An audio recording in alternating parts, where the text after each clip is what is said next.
Good morning students स्वागत है आपका आपके अपने यूट्यूब चैनल हेलो सर में।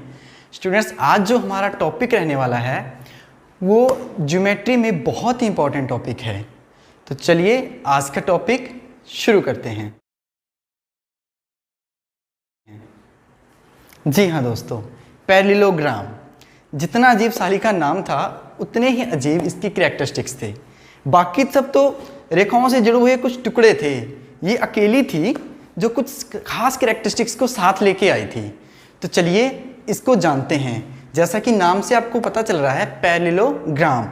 दोस्तों इसके सिर्फ नाम में ग्राम है, वजन वेट या भार से इसका दूर दूर तक कोई लेना देना नहीं है। ठीक है ना अजीब नाम, और उतनी ही अजीब दोस्तों इसकी कैरेक्टरिस्टिक्स हैं। तो चलिए आज इसकी कैरेक्टरिस्टिक्स को हम बिल्कुल डिटेल में स्टडी करेंगे। तो दोस्तों वीडियो को स्किप करके कहीं मत जाना, 10 या 12 मिनट की वीडियो है, एक बार पूरा देख लेना, आपको इससे रिलेटेड कोई भी कन्फ्यूज़न नहीं रह जाएगा। चलिए पहले देखते हैं कि पैरेललोग्राम बनी कैसे। दोस्तों मैंने कहा कि बाकी सब तो रेखाओं से जुड़े हुए कुछ टुकड़े थे, लेकिन ये अकेली आई थी जो कुछ खास कैरेक्टरिस्टिक्स को साथ लेके आई थी। तो उतनी इंटरेस्टिंग है इसकी बनने की स्टोरी कि इसकी क्रिएशन कैसे हुई। तो दोस्तों इसकी क्रिएशन जैसा कि नाम से पता चल रहा है आपको, पैरेललोग्राम, पैरेलल मतलब ये बनी है स्टूडेंट्स पैरेलल लाइन से।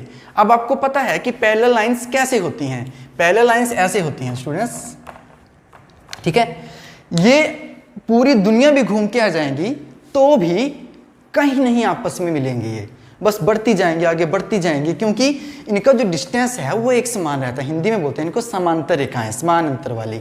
ठीक है, अब ऐसे ही दो पैरेलल लाइंस को जब किन्हीं दो दूसरी तरफ पैरेलल लाइंस जाने वाली लाइंस ने काटा इस तरह से, तो ये जो क्रॉस सेक्शन बना, ये बना जो एरिया वो बना पैरेललोग्राम का एरिया।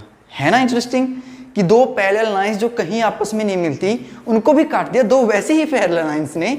ठीक है, ये इस तरफ जा रही थी दो लाइंस और इनको काट दिया इस तरफ जाने वाली दो लाइंस ने। ठीक है, अब ये जो एरिया बन गया ये बन गया एरिया पैरेललोग्राम का एरिया। तो है ना इंटरेस्टिंग इसकी क्रिएशन।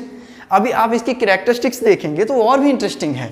चलिए एक एक करके स्टडी करते हैं। दोस्तों जैसे कि मैंने आपको शुरू में कहा कि बाकी सब जो थी वो क्या थी, वो सिर्फ रेखाओं से जुड़े हुए कुछ टुकड़े थे, जैसे इस तरह से कुछ है, कुछ भी।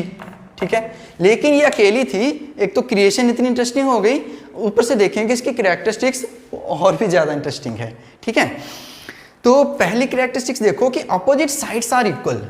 जो पैरेललोग्राम है, जैसे ये मैंने आप बताया, ये दो पैरेलल लाइंस जा रही थी, इनको काट दिया दूसरी साइड जाने वाली पैरेलल लाइंस ने। अब ये जो बनी, अगर मैं इसका नाम रख दूं ABCD, तो ये बनेगी पैरेललोग्राम। अब इसमें जो अपोजिट साइड्स हैं, मैंने यहाँ अलग से बना रखा है ये एरिया काट के। जो नीली लाइन्स है ये भी इक्वल हैं, जो रेड में हैं ये भी इक्वल हैं। तो जो अपोजिट साइड्स हैं, मतलब जो नीली वाली लाइन्स हैं वो भी आपस में इक्वल हैं, और जो रेड वाली हैं वो भी आपस में इक्वल हैं। इक्वल ही नहीं, साथ में पैरेलल भी हैं, साथ में पैरेलल भी हैं। बाकियों में तो नहीं देखा होगा आपने ऐसा, कोई इस तरह से बन जाती है, पता ही नहीं कहाँ से आई कहाँ गई थी। ठीक है, तो एक तो ये कैरेक्टरिस्टिक्स हो गई कि अपोजिट साइड्स आर पैरेलल। ठीक है, ये देखो पैरेलल और इक्वल। दूसरी कैरेक्टरिस्टिक्स है इसकी दोस्तों, दूसरी कैरेक्टरिस्टिक्स है कि जो अपोजिट एंगल्स हैं वो भी इसके इक्वल होते हैं। क्या होते हैं? इक्वल होते हैं। मतलब ये एंगल जो ब्लू कलर में है ये भी इक्वल हैं, और जो रेड कलर में है वो भी इक्वल हैं। तो कहते हैं ना कि छोटे मियाँ तो छोटे मियाँ, बड़े मियाँ सुभान अल्लाह। लाइन्स ने तो अपने कैरेक्टरिस्टिक्स दिखाई दी, एंगल्स ने भी दिखा दी कि आप इक्वल हो तो हम भी इक्वल हैं, हमारे में भी यूनिटी है।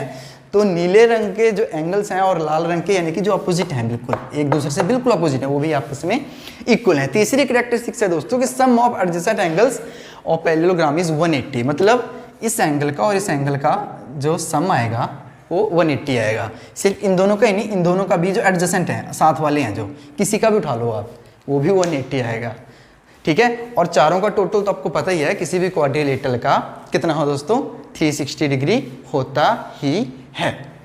चलिए अब एक एक कैरेक्टरिस्टिक्स को स्टडी करते हैं हम इसकी, और देखते हैं उसकी और आगे क्या कैरेक्टरिस्टिक्स निकल सकती हैं। आई होप आप बोर नहीं हो रहे होंगे। ठीक है, पहली कैरेक्टरिस्टिक्स बताई दी कि अपोजिट साइड्स आर इक्वल। ठीक है, और पैरेलल। चलो इसकी जरूरत नहीं है हमें, आपको बता ही दी। मतलब अगर हम इसका नाम रख दें ना ABCD, तो अपोजिट साइड्स कौन सी हुई इसमें हुई AB इक्वल है CD के और BC इक्वल है AD के, ठीक है। और ये आपस में पैरेलल भी हैं, मतलब इसको ऐसे लिख सकते हैं AB पैरेलल CD और BC पैरेलल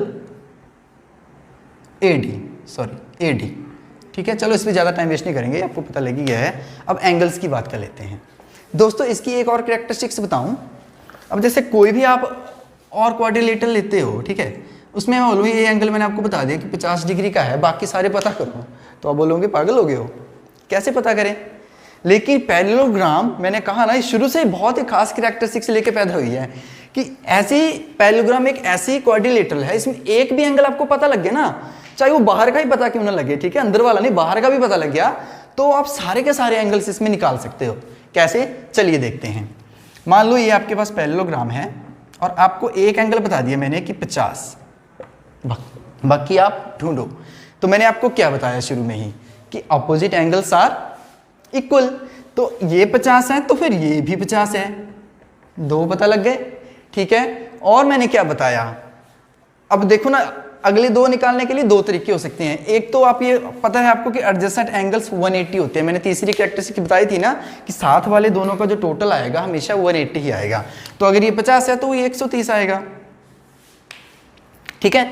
और अगर ये 130 है तो ऑपोजिट्स तो हमेशा मैंने शुरू में क्या कहा, क्या होते हैं, इक्वल होते हैं। तो अगर ये 130 आ गया तो ये भी 130 आ जाएगा। अगर ऐसे पता नहीं लगाना है तो दूसरा तरीका देखो, ये दो तो पता लगे इक्वल हैं, 100 हो गए।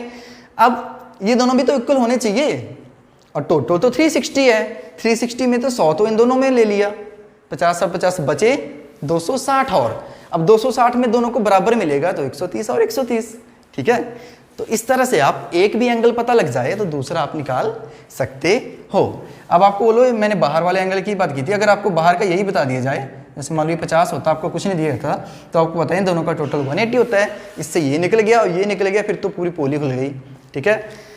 बंद मुट्ठी तो लाख की, खुल गई तो खाक की, ठीक है। एक भी एंगल से सारे एंगल्स इसमें निकल रहे हैं। देखो कितनी इंटरेस्टिंग बनती जा रही है हमारी parallelogram. Sides equal, opposite sides equal, opposite angles equal, ठीक है। एक एंगल पता लगने से सारे एंगल पता लग रहे हैं, ओके। अब दोस्तों बात करते हैं कि क्या हो अगर सारी साइड्स भी इसकी इक्वल हो जाएं। अब ये जरूरी तो नहीं ना कि जो लाइंस इसको काट रही हैं वो इतने डिस्टेंस पे काटे, हो सकता है वो कुछ ऐसे डिस्टेंस पे काट दे कि सारी साइड्स इक्वल बन जाएं, हो सकता है ना, बिल्कुल हो सकता है। तो दोस्तों उस केस में सारी प्रॉपर्टीज वही रहेंगी, बस साइड्स इक्वल हो जाएंगी, उसका अलग से नाम रख देंगे हम रोम्बस। देखो पैरेललोग्राम से ही निकल के आ गया रोम्बस। इसकी प्रॉपर्टीज दोस्तों हम अलग से डिस्कस करेंगे, आज सिर्फ नाम जान लो आप। ये क्यों बना, क्योंकि जो पैरेललोग्राम थी उसकी सारी साइड्स अब इक्वल हो गई। यहाँ तो लाइंस ने कुछ ऐसे काटा कि ये बराबर अपोजिट साइड सी थी बराबर, यहाँ कुछ ऐसे काट दिया कि सारी साइड्स इक्वल हो गई, तो ये बन गया रोम्बस, ठीक है। अब दोस्तों अगर एक एंगल इसका 90 डिग्री का कर दिया जाए तो क्या होगा, चलिए देखते हैं। मैंने आपको बताया कि अगर पैरेललोग्राम में एक एंगल आपको पता चल जाए तो सारे निकल जाते हैं। अगर ये 90 है तो अगर ये 180 का करना है तो ये भी 90 ही होगा, क्योंकि दोनों का टोटल तो 180 आएगा।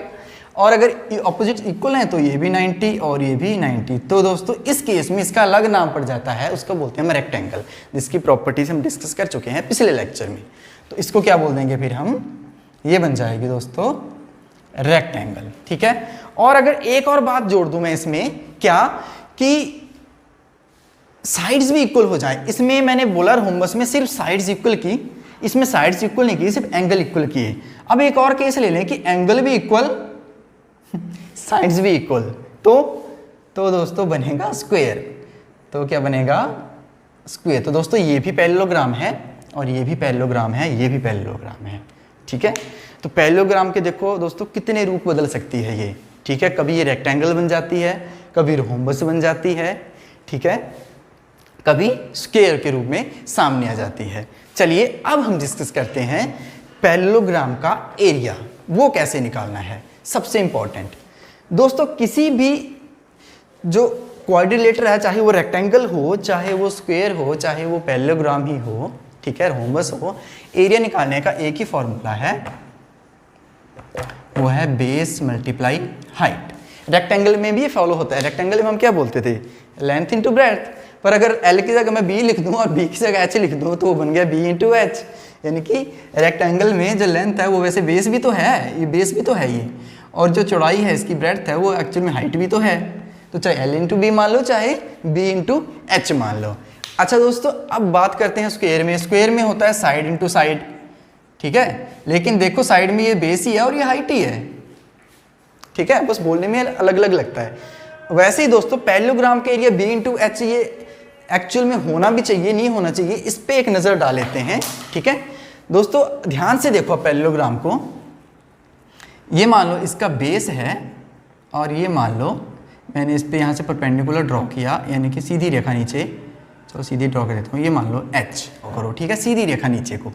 तो इसने इसको कुछ इस तरह से तोड़ दिया, इस डायग्राम को, पैरेललोग्राम को, ये कुछ ऐसे दिख रही है। अब क्या करो, इस टुकड़े को यहाँ से उठा के इस तरफ जोड़ दो, है तो इसी का ही हिस्सा, चाहे इस तरफ लगाऊं चाहे उस तरफ लगाऊं, ठीक है। तो ये कुछ अब ऐसा दिखेगा, अगर मैं यहाँ जोड़ दूं, है ना, ऐसे दिखेगा। तो ये रेक्टेंगल की तरह नहीं दिख रहा, और रेक्टेंगल में लेंथ इंटू ब्रेड्थ होती है, लेकिन यहाँ लेंथ जो है वो बेस थी, और ये जो हाइट आई है ये वाला टुकड़े की, ये कहाँ से आई है, ये इस टुकड़े से आई है जो एच थी, तो इसका बी इंटू एच है, तो ये भी तो वही चीज़ है, इस टुकड़े को बस यहाँ लगाया है और कुछ नहीं किया है। तो रेक्टेंगल सॉरी पैरेललोग्राम का जो एरिया है वो बन गया आपका फिर बेस मल्टीप्लाई हाइट। ओके दोस्तों, तो ये थी दोस्तों पैरेललोग्राम की कुछ कैरेक्टरिस्टिक्स। आई होप आपको वीडियो पसंद आई होगी।